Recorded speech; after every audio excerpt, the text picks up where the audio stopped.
My life be like, yeah. My life be like,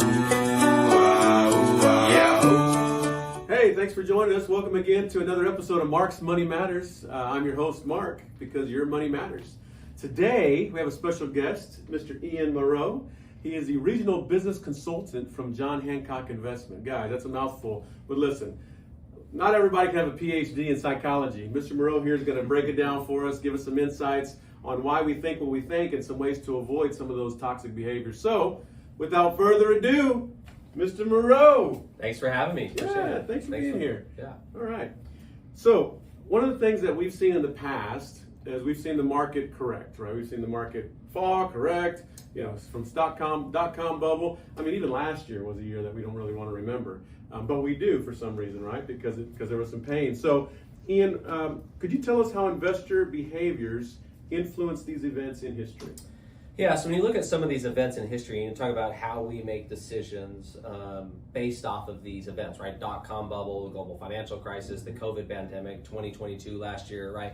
None of these are fun market environments, and when you add those big events to the market and how we make decisions, we often forget that the fundamental rule of investing is buy low, sell high.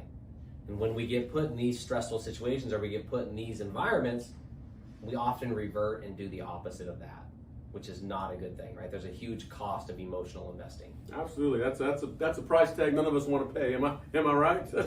All right. Another question here is, how do stress and emotions play into the four natural biases? Yeah, so stress and emotions really have a huge impact in terms of how we make decisions, right? So they talk about that outside influence of behaviors, and we actually lose the ability to kind of make logical and rational decision-making process when we have these big stressors or these big emotions that come into it. So they have a huge impact in terms of how we end up with the decision that we want to, and then really the worst part about it comes normally after, right? We regret those decisions or we pay for them in the end. Absolutely right. Always thinking, second guessing ourselves and thinking back. So let's see. Another question would be, how would one navigate not making decisions in an emotional state? Yeah, so the emotional state is the biggest thing. So Dr. Daniel Kahneman was a psychologist, and he did all this research, and he wrote a book about behavioral finance, and he came up with really two ways that we make decisions. We make decisions either reflexive, which is where we gather information, process, and then have an output, right? We're responding to input. Or we make decisions, we make decisions based off of kind of intuitive. So reflexive or intuitive. Intuitive is more that gut feeling.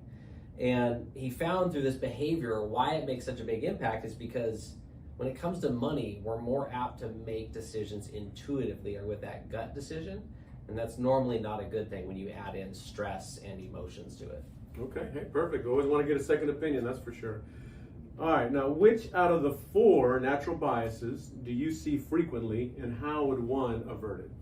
Yeah, so we look at some of the natural biases, the four natural biases. We talk about loss aversion, we talk about anchoring, status quo, or hindsight, right? Hindsight is, for a quick definition, as an example, it's locking the barn door after the horses got out, right? That's that backling that I mentioned earlier.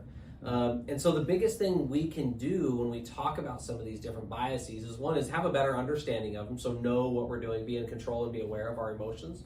But two, it really comes down to why you work with a financial advisor, how important you and your team is to it, because you're involving somebody that's impartial, that can remove that layer of emotions from them.